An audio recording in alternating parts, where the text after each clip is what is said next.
Ito yung mga grupo ng mga teachers na mamaya mag tree planting.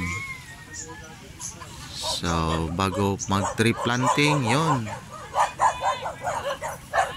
nag picture mga kabarya, kasi kailangan kasi nilang mag tree planting kasi dito kailangan ng maraming mga mangroves for protection sa shoreline.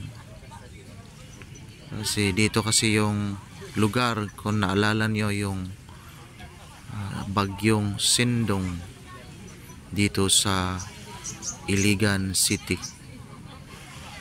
marami ang namatay dito sa Iligan City at sa Cagayan de Oro City, yung bagyong Sindong.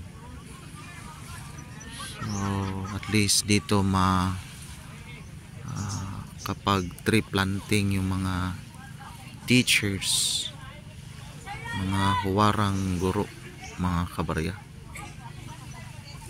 So maraming salamat sa mga teachers natin na patuloy na nagtuturo sa mga academic lessons sa mga bata at saka mga values lessons. Ganyan talaga sa buhay mga kabarya, kailangan nating may mga mentor tayo.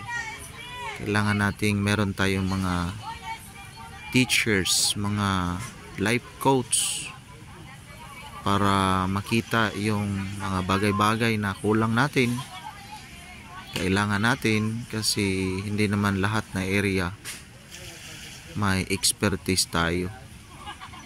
So we need to have a mentor in life coach kumbaga, para may mga lesson tayo na in advance kailangan nating matuto para maiwasan natin yung mga bagay na dapat hindi natin ma-experience mga kabarya. Again, maraming salamat sa mga teachers, and God bless to all teachers in the Philippines, and mabuhay po kayong lahat.